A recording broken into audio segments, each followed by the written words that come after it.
I just had quite a tragedy. These are the letters that I wanted to share with you about Sadie's story, and I just spilled a glass of water on them. Oh my gosh, when I spilled it, my phone and this camera was there, but I didn't care. I just went for the letters because I'll let those dry out, and then I better tell you about them before I destroy them completely. All right, everything's okay now. And I'm using this water bottle today. Gosh. There's only a little bit of wrinkling on one or two pages. They didn't get really wet. They just got damp, and I was able to blot off most of them. And I think it's because yesterday I finished the clean out, kind of like just rearranging my room here, and I just was tired afterwards. But I just woke up sore and tired and grumpy, and I had a weird dream about being tired. So I don't know if I got rest. And I just found this morning I was just clumsy. And even right before I was doing this video, I was like, where's my phone? I can't find my phone. So I had to call my phone to find it. And then, because we have a landline and a cell phone, and then it's like, where's my camera? Where's my camera? It was on the tripod. So I don't know how this video is going to go. It might be highly entertaining, so stay tuned. Let's talk about this story that I uncovered while in the letters, the 1950 letter lot that I purchased at the auction. You know, I mentioned that there were other lots that were from earlier in the 1900s. I think there's 3 other lots. And I wasn't slated to get anything, beyond. It didn't say anything about any older letters. I think they just had looked at the top bit of the letters and just, this is our 1950s in here. And I think what happened was that these letters, dated between 1908 and 1922, the ones I'm going to share with you, were in there because these are mostly letters from men who didn't share her last name. So I think when she was a young adult, I think between high school and college, she had gotten all these letters from men. So she probably tucked them away in a different spot because not having them with the other letters. So maybe, the kids wouldn't see it, her husband wouldn't see it. So that's what I suspect, that they were tucked away somewhere else and then just added in when they were going through all the letters. So that's why I think I have these few. I'm not going to read them all because we'd be here forever. I did think about doing a series of opening each letter and stuff, but there just wasn't enough content to do that. So let's see if we can do this all in one shot, or maybe it'll be 2, and go with that. The big mystery with what we're going to uncover is, who did Sadie marry? And how many admirers did she have? It's kind of interesting. Now, the very first letter I have is this one. And this is 1908 from French Lick, Indiana. Sadie, her address was Mansfield, Illinois. This one is not related to any boyfriends, but it was just want to mention this is the earliest example of a letter that I have from her. And the back has a grocery list. I know it's not coming out very clear, but there's things like borax, stockings, embroidery, oilcloth, curtains, and then there's some numbers. So just like today, they used to put their grocery list on the back of the envelope. Oh, and I also wanted to mention that a lot of these old letters were on different letterheads. And sometimes there's value in the letterhead. So if you find yourself with some old letters, old papers and stuff, don't throw them out, because send them to me. Anyway, yeah, it just, they have some value. Even if you put it with a lot or something, sell it on eBay. Some people who do junk journals would love something like that. Or there are some letterheads that go for hundreds of dollars. Okay, the next letter we have is dated in November. I'm not sure of the year, but according to what's the content of it, I believe, and where it was placed in the stack of letters, I believe it was in 1908, 2-cent stamp, and all it simply is an invitation to go to a dance. And I wanted to mention this letter. By the way, it's from WED, which we later find out it stands for Wayne E. Douglas. He's asking her to go to the dance tonight in a letter that was postmarked. And the reason why this was interesting is because in today's age, we only get letters once a day, and it usually takes a few days, so we wouldn't do that today. We would text or call, and that's the way we do it. But back then, they could, in different cities, they had, maybe two or more times mail delivery each day. So in the morning, you could send a letter out to your sweetheart and say, hey, you want to do this tonight?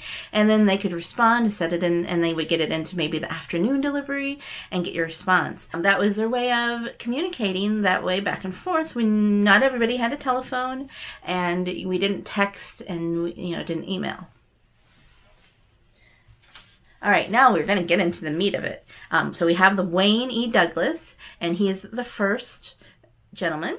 Okay, so I'm going to keep track on this piece of paper. Okay, the next one is dated July 7th, 1909 from Farmer City. So this is kind of just a chatty letter. How you doing? How are things going? Just kind of talking about things. And then it's signed Mose.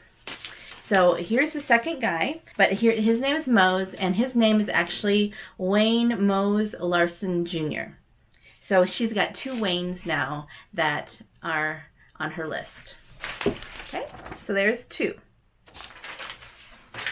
All right, next letter is just in a simple plain envelope. This is when things start getting a little emotional for the gentleman, shall I say. This one is from W.E.D., which is Wayne E. Douglas, the first guy. All right, so it starts off, why is it that when I ask you to go any place, like I did tonight, that you always have a please similar to the one you gave tonight? Please explain. So he goes on, he's not happy. Somehow she must have begged off, said something, refused, didn't want to do what he wanted her to. If you wish it, and it all depends on you. You can go with Wayne Larson for all I care. So he knows about the other Wayne. I told you several times in the last few months that you must cease writing to him. Now, if you value the friendship of him more than myself, I wish you would make your choice. And then near the end of the page, he says, I am right in my doubts as to your sincerity towards me when you can have half a dozen fellows on a string at the same time. You receive their attentions and mine in the same way. You are about the biggest flirt I have ever had the pleasure to meet. So, and then he ends with, now answer this soon. W.E.D. P.S. Better burn this up for fear that someone gets a hold of it. So, but obviously she didn't. And I think that was my first clue that there's something going on here. Next letter. This one is dated January 9th, 1910. Signed Wayne, but I believe this is the Wayne Mose Larson because of just the writing, because I've looked at these a few times. Friend Sadie, I dare say there has never been anything to give me more pain and grief than your last letter, which was not joyfully received.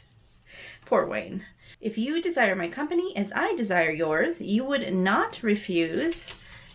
Pray tell me why your folks object to your keeping my company and not others.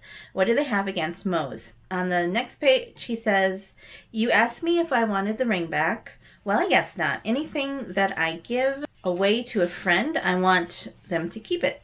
You may give it away to your present boyfriend, but I will trust to luck that you admire me enough not to do this. I admire the stick pin greatly and shall keep it and wear it as a token of friendship, which I hope will exist forever. So they have exchanged tokens of love. So it was standard back then for the man to give her the class ring, and she would have like a stick pin. I think they were class pins or something, and they would exchange them, and that would be a symbol that they were going steady. And he goes on to object about why he says, signs it, I remain your true friend forever, Wayne. So this one is the postmark, July 19th. This one, again, is from Wayne Mose Larson. Dear friend Sadie, I received your letter of the 16th. Glad to hear from you, but I was really sorry to hear that you had a stiff neck. I think there's an inside joke between them because they joked about this in another time, and I think that the neck means they were necking. They're kids. They're teenagers. They've got hormones. It's kind of chatty, talking about things. So obviously they didn't totally, they're still friends. I don't know, if they're necking, they're more than friends. And any signs that Your friend Wayne Elmer Mose Larson Jr. P.S. Don't get frightened at the signature above. That's only a part of it. I hadn't room for more. Ta-ta, little girl. And he often calls her little girl, old girl. I don't know if those were common words of phrases of affection back then, but he does use them on Sadie. The next letter is this one. This is another one from poor Wayne Mose Larson. And he says, he was very much surprised to hear of your decision to the matter, that I thought that you cared more than that. I'm not the kind of boy that shows defeat in the purpose until hope is lost. So Sadie must have said no again. Goes on and on about how her parents shouldn't object to him because he's not rich like the Rockefellers. He's also encouraging her to go get behind her parents and meet him anyways, because what can they do about it? I mean, so he really wants her to meet secretly still, even though she's made a decision not to see him. Okay, the next one is another plain envelope. That last one was in August, and now we have another letter from Wayne Mose, dated in November 3rd, and he's just say, hey, the guy I work with, he's looking for a place to stay. Could he stay with your uncles? And then, by the way, do you want to go see me tonight? Do you want to go out on a date? So I'm kind of guessing that he was trying to find ways to keep contacting her. And then, by the way, will you go out with me? Next letter. And he writes her again, November 13th. And in this one, he says, I am looking for a date for Saturday. And Wayne writes again to Sadie. And it is on January 2nd, 1911. Just letting her know he has not forgotten about him or her. And even though she might have forgotten about him. The funny part of this letter is that, for a girl he's trying to get the attention of, he says, dear old Sadie. We'll see if that works as giving her these affectionate names about dear girl, dear old Sadie. Is that going to help his cause at all? And then Wayne writes again. And this time it is September 2nd, 1911. So it's a little while later. Now we have known Sadie for about 2 years. It says, Arlene tells me you're leaving for school Tuesday. I'd like to see you before you leave. She is probably 18 or 19 at the time.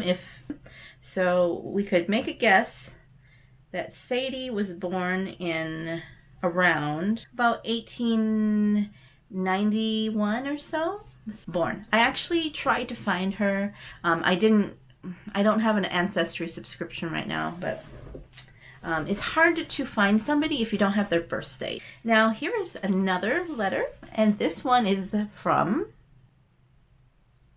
Wayne E. Douglas. So we finally hear back from him. Dear friend Sadie, receive your letter. And he says, I have a date for Friday night, so he's not asking her out. So they must just be friends. One thing about Sadie is she seems to keep men or boys as friends even after they break up. Perhaps Wayne E. Douglas accepted the fact that she's still writing to Wayne Mose Larson, but they're still friends. Okay, this next one is just a little letter tucked in a little envelope, unsealed. This was from Wayne E. Douglas, and he said he wanted to call her up and see her. I mean, didn't men have good penmanship back then? And maybe some of you guys don't know how to write in cursive nowadays, too. This one, once again, is from Wayne Mose Larson. And it is dated June 27th, 1912. As you do not want to see me, we'll say that a few things I want to tell you, which I believe you would rather know. And he said, just send me a card with okay on it. Another plain envelope. This one is from Wayne Mose Larson. I've almost been crazy over what has happened. You make it worse by saying you will not try to see me. Did you see Wayne Garrison anytime? That's a new one.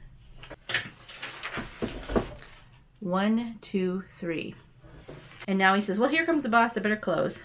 So he's writing at work. So you know how we talk about the kids of today not having a work ethic? Well, here's proof that in the early 1900s, snuck out and did some writing to their friends, same way that the kids go out and text their friends today.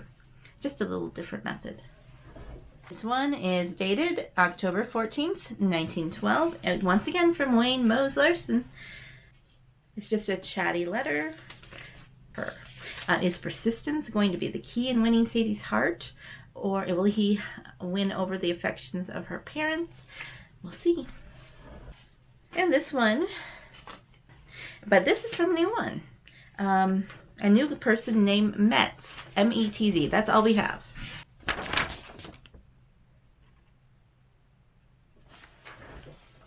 So he is talking about going to see her by train. And then he ends the letter saying, I guess I'll have to tuck myself in my little bed and dream sweet dreams of you and the good times a comin'. Now, you might think this is a bit ridiculous that she had so many boys talking to her. I remember my mom telling me that when she turned 16, that is traditionally the age that they would be able to start to date. That's why it's sweet 16 and never been kissed, because they weren't supposed to have been kissed before that. And then she said the day on her 16th birthday, she had all these boys there with gifts and flowers. And then she says, then my dad came in, who, at the time was just her boyfriend. He came in on a motorcycle, not dressed up. The other guys were all in suits. He had on a leather coat. And he just says, hey, you want to go riding? And she left everybody and went with him. And she said she kind of regrets not opening those gifts and staying with him now. But back then, the pursuit of love was a little different than it is today. December 1912. Another letter from Metz. He goes on to chat a little bit more and talks about a friend who's getting married and asks, are you going to want to get married? There's a little hint there. January 6, 1914. And this one is from Fred Lux, L-U-X. And he says, Dear friend, I hope you will pardon the letter and see it in the light. And I think you will understand it after you have read it through. And here is the reason. As long as you and Art go together, I will have to stay away for this reason. His tongue is doing so much waking, and his father is working at the Farmers State Bank, in which I'm connected with, in some respect, and afraid that it might make him sore at me for going with you, while his son is doing likewise. So she's dating both these men. If you would rather see me personally, let me know, and I will explain more fully, but may I remain your friend, Fred Lux. So there's two men mentioned in this one. 6 gentlemen. So far. This is a good place to stop as any, and we're about halfway through Sadie's story with her suitors. Next time I'm going to have a few letters that are from World War I.